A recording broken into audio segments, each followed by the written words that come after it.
Now we will discuss about the boundary conditions.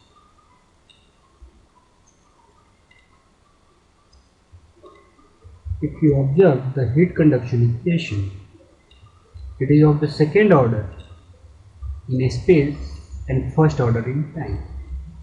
It is like del 2t upon del x square plus E dot gen upon k is equal to 1 upon alpha del t upon del t. So, to get a unique solution of t is a function of x and time, we need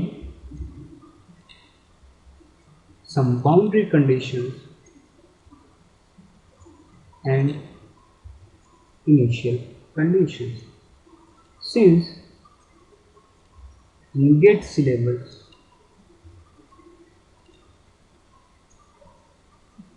only steady state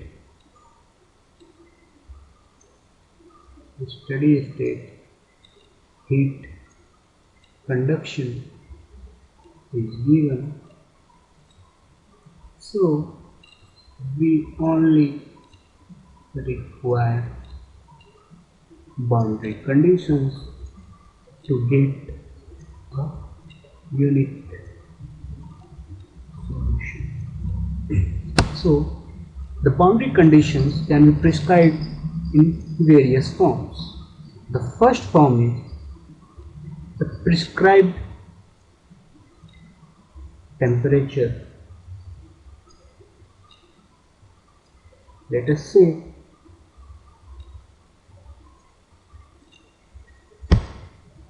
we have a body of length L whose temperature at x equal to 0 is T1 and temperature at x equal to L is prescribed as T2.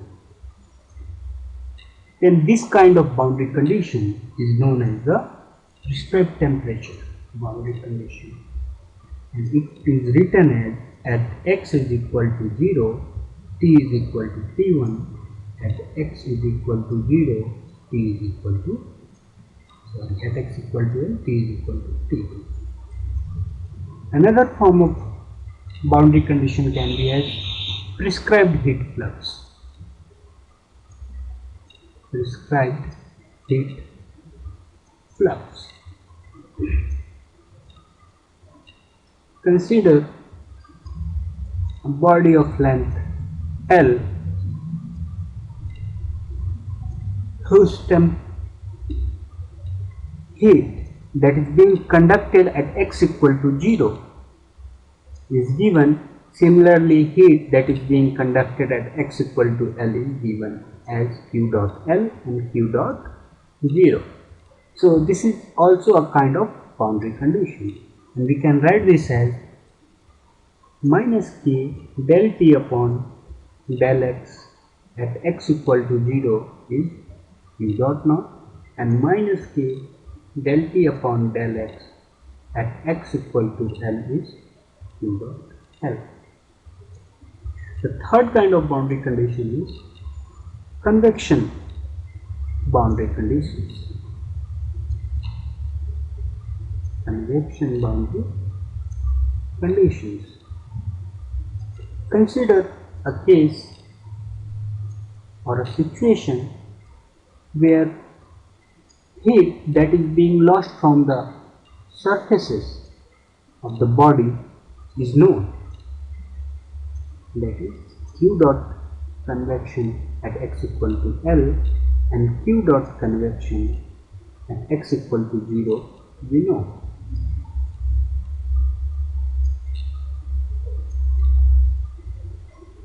Then by the energy balance we can say that heat conducted at x equal to 0 is heat conducted at x equal to 0. Similarly, at x is equal to L. So this boundary condition can be written as conduction at x equal to 0 is equal to h1 T infinity 1, which is the temperature of the surrounding at surface 1, minus temperature at x is equal to 0, and minus k dt upon dx at x is equal to L is equal to h2 temperature at x is equal to L minus temperature of surrounding air at surface 2. This is surface 2, this is surface 1. The heat coefficient between surface 2 and surrounding is H2, and the heat coefficient between surface 1 and air is H1.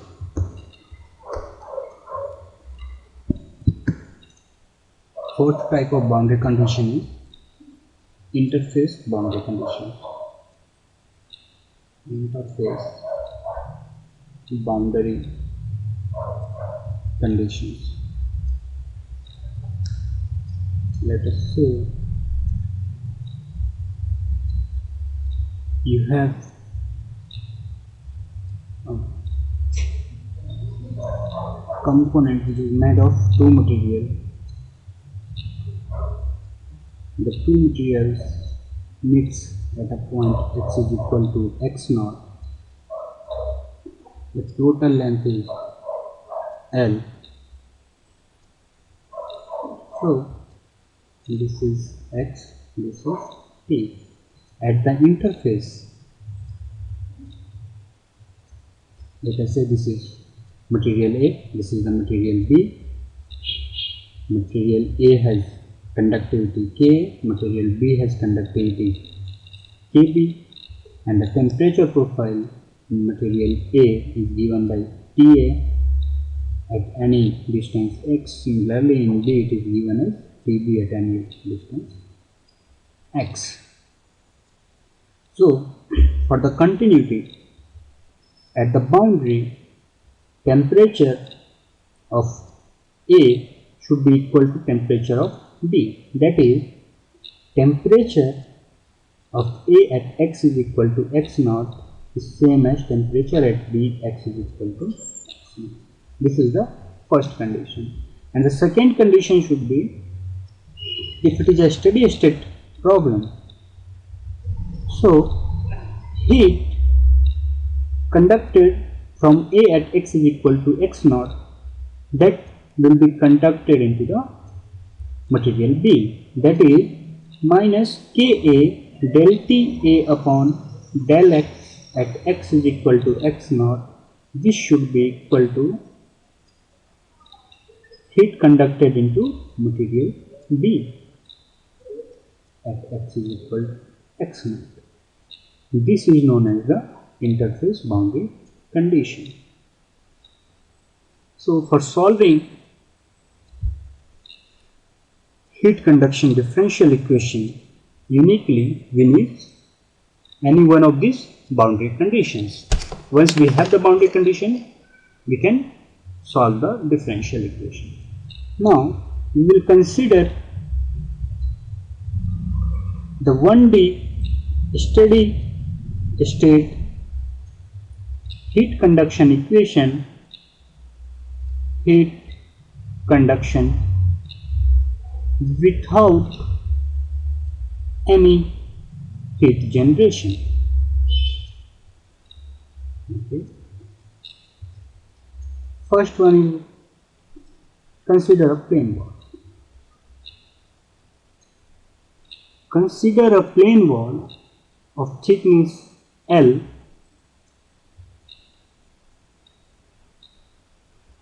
whose surface area is A. If you recall the heat conduction equation in rectangular coordinate system, it is given as del 2 upon del x square, del 2 upon del y square plus del 2t upon del y square plus E dot gen upon k is equal to 1 upon alpha del t upon del t. Since it is a steady state problem, so this will go to 0. Similarly, we are assuming that this is a 1D problem.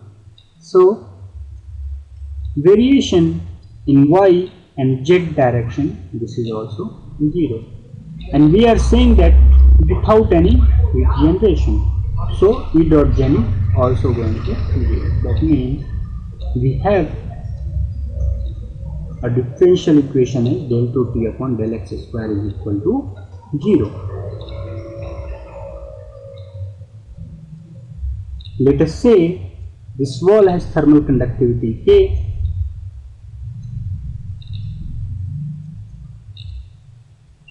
If you solve this differential equation, you will get C1x plus C2. And it is also given that at x is equal to L, the wall temperature remains constant as T1. Similarly, at x is equal to 0, the wall temperature is equal to T1. So, what is our boundary conditions here? At x is equal to 0, T is equal to T1. At x is equal to L, T is equal to T2. So, T1 is equal to C1x plus C2, T2 is equal to C2x plus C2. If you solve this, after solving,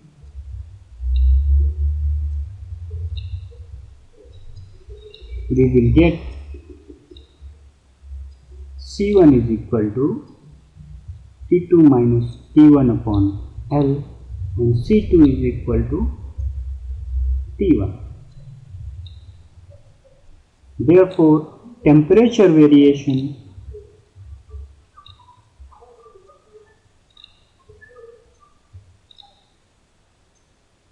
in wall is T is equal to T2 minus T1 upon L into x plus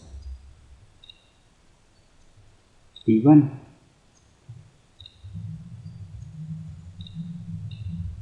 If you see this, the temperature variation in the wall is linear. Okay.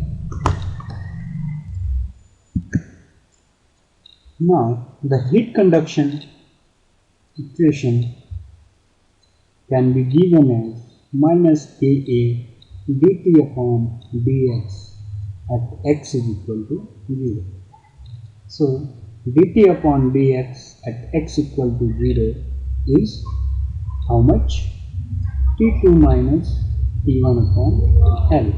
So, therefore, Q dot conduction inside a wall is Ka T1 minus T2 upon L. This is the heat, amount of heat that is being conducted into the wall, and its unit is watt.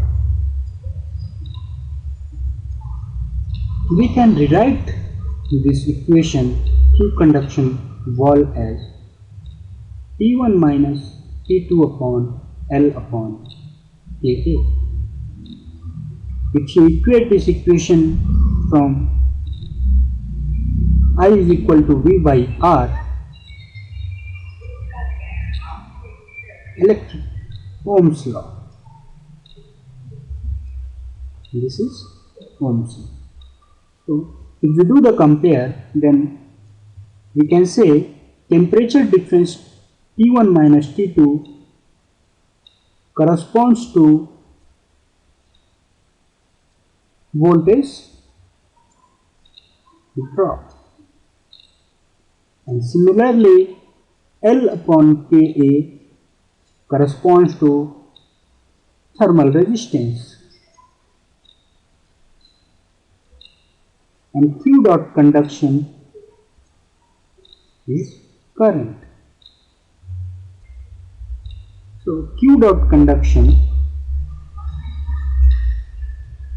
inside a ball can be written as temperature difference upon thermal resistance, where delta T is equal to T1 minus T2.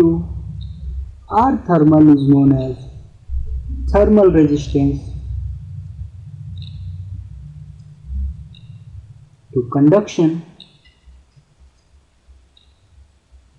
is equal to L upon Ka, and Q of conduction is rate of heat transfer. The unit for this is degree Kelvin.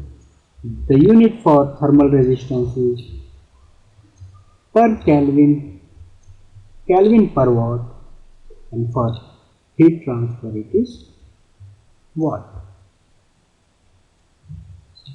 This is known as the electrical analogy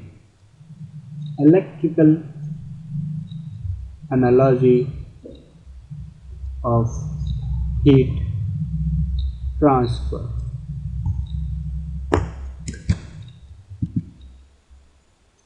Now we will see 1D steady state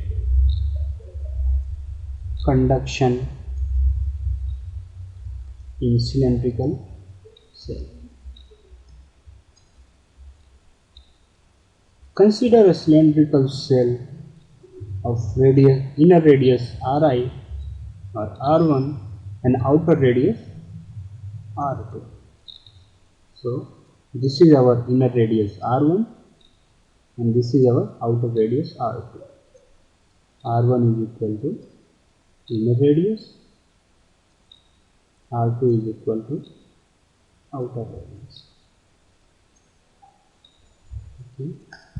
So we will set the solid surface. This is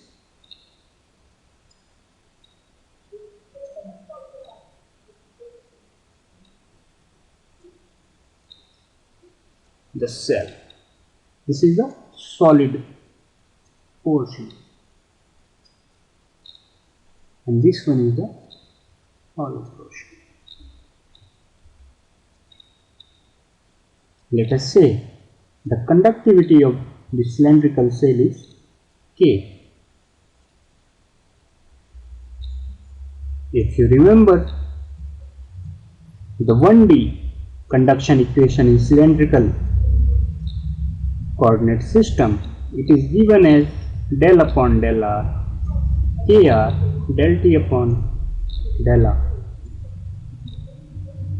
plus E dot gen is equal to 1 upon alpha del T upon del T. Since we are considering heat conduction without heat generation, so this will go to 0, and this is a steady state problem, so no change in temperature with time. This is also goes to 0. What we are left with is del upon del R, Kr del T upon del R is equal to 0. If we solve this equation, we will get T is equal to C1 ln of R plus C2, and what is given is at R is equal to R2, temperature is T2, and at R is equal to R1, temperature is T1. So the boundary conditions here are at R is equal to R1, T is equal to T1, and at R is equal to R2, T is equal to T2.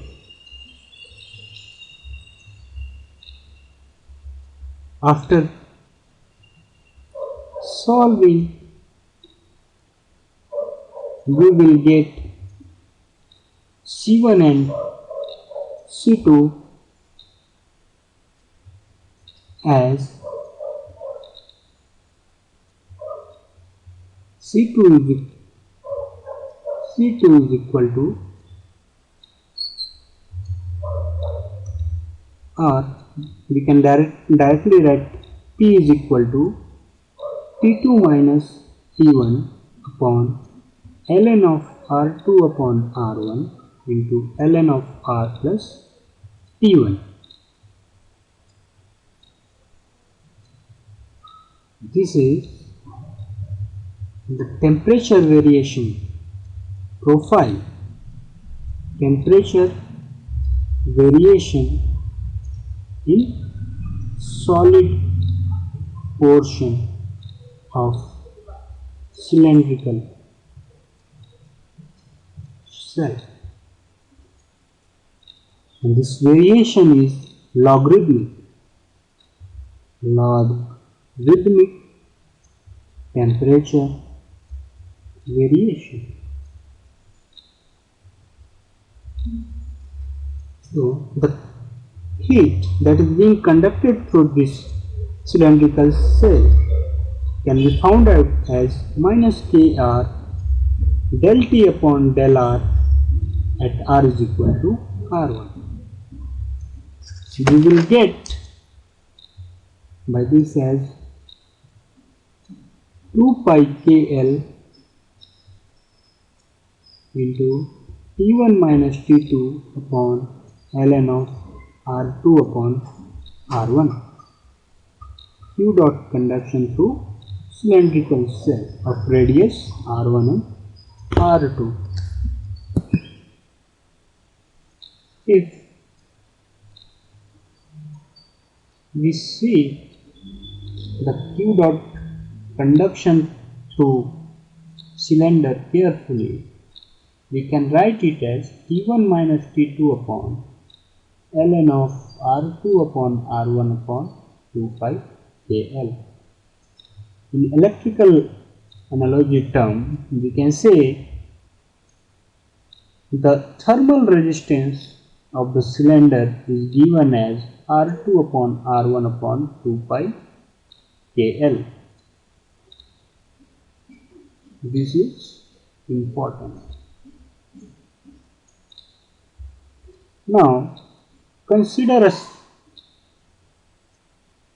same cylindrical cell of radius R1 and radius R2. We want to get an equivalent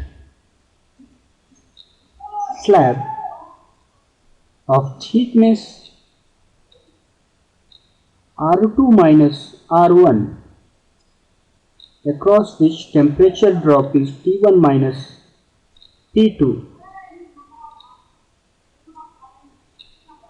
And in this condition, the surface area of the slab is known as the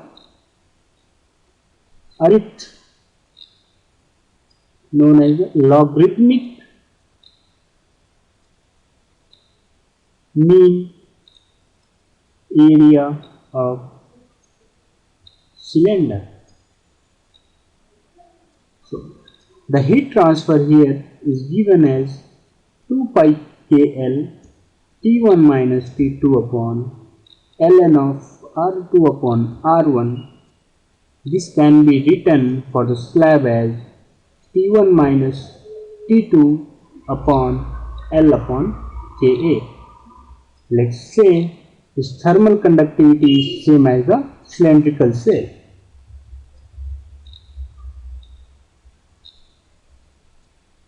And here the thickness of the cylinder, thickness of the slab is nothing but thickness of the cylindrical cell, that is T1 minus T2 upon R2 minus R1 upon Km.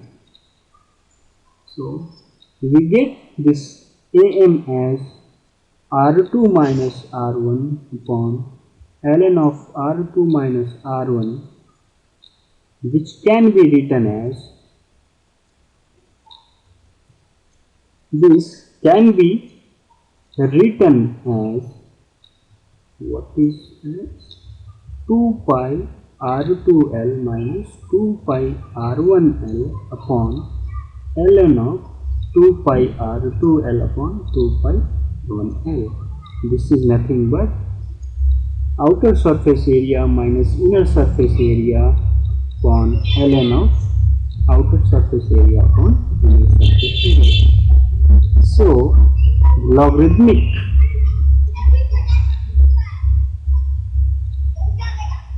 mean area of cylinder is given by this formula.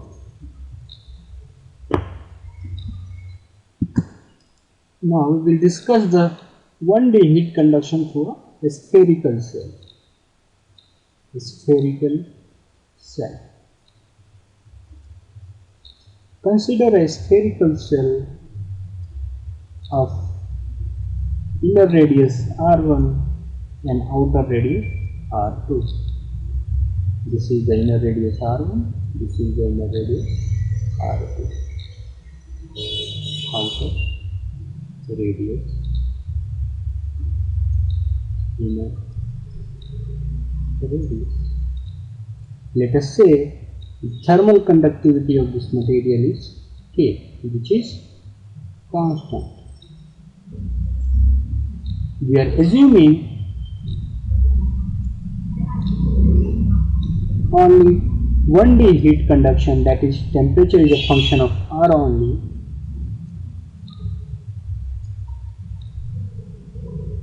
So 1D heat conduction equation in spherical form is written as 1 upon R square del upon del R K R square del T upon del R plus E dot gen is equal to 1 upon alpha del T upon del T. Let us assume that there is no internal heat generation. No internal heat generation, and also assume that this is a steady state heat conduction.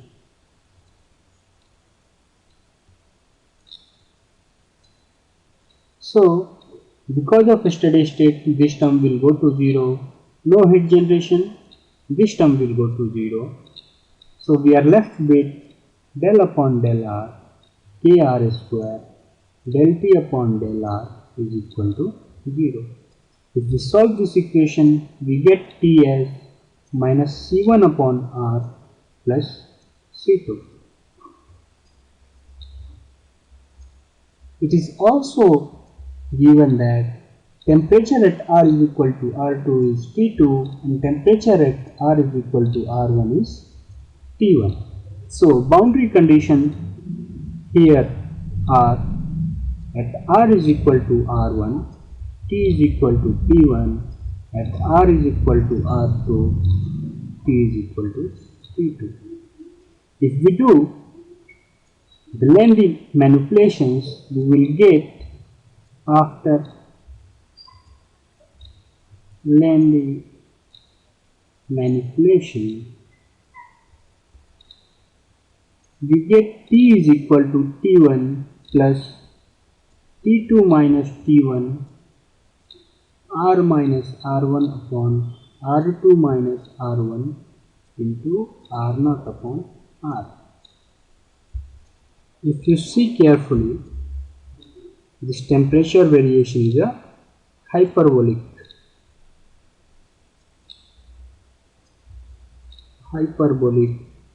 temperature profile.